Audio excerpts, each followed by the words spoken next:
let's read Curious George and the Hot Air Balloon. This is George.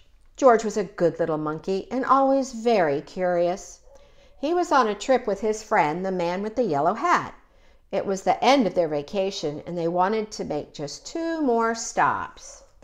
They were in South Dakota, so of course they went to see Mount Rushmore. George had never seen anything like it. There are the faces of 4 great presidents, a tour guide said. George Washington, Thomas Jefferson, Theodore Roosevelt, and Abraham Lincoln. Look, said a girl, there's something crawling on George Washington's head. The tour guide explained that some workers were making repairs to the faces. George watched the workers. Then he saw a helicopter fly by. It was taking tourists for a close-up look. George thought that would be fun. Maybe we can take a ride later, the man said, but now we need to leave or we'll be late for the hot air balloon race. So they got back into their little blue car, and before long they came to a whole field full of hot air balloons. George was delighted to see such big balloons. He liked their spots and stripes and stars, but his favorite had a picture of a bunny on it. Can you find it? There it is. One balloon was not yet up in the air. Its owner was hurrying to fill it as a newspaper reporter took pictures. The man with the yellow hat watched the balloon on the ground, but George watched the balloons in the sky.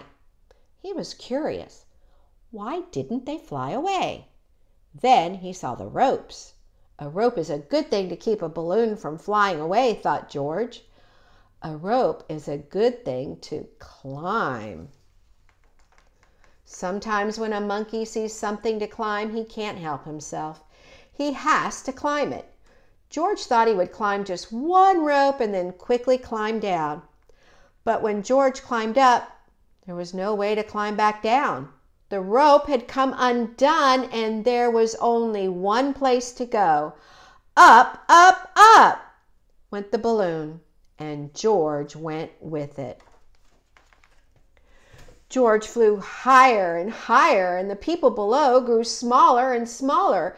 The man with the yellow hat was tiny. The newspaper reporter was too, and the owner of the balloon wasn't very big, but he was big enough for George to see that he was angry. George felt bad. He didn't mean to take the balloon. He didn't even know how to fly it. As the wind whisked him away, he wished he had someone to help him, but he was all alone. George climbed into the basket. When he looked around, he found he wasn't alone after all. The race was on, and he was in the lead. Together, the balloons flew across the field and over the forest. Now George was having fun, but before he knew it, George was alone again. And all the fun was gone. Flying by himself high in the sky, George was frightened. How would he ever get down, he wondered.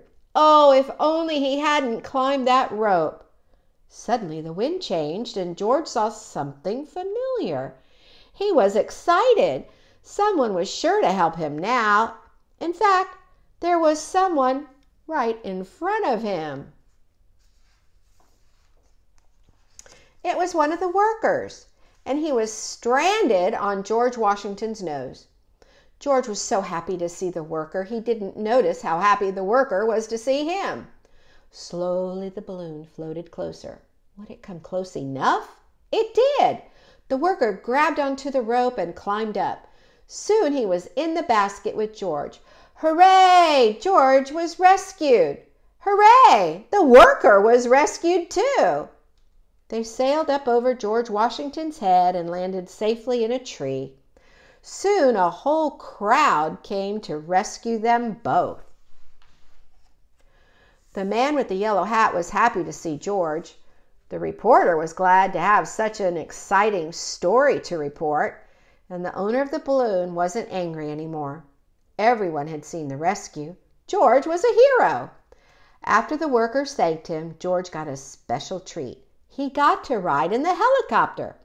The helicopter flew George and the man with the yellow hat once more past the presidents, then back to the little blue car. As they drove away, the man said, "That was some vacation, George." George agreed. It was an exciting vacation, but they were both very glad to go home. The end. Thank you for reading with me.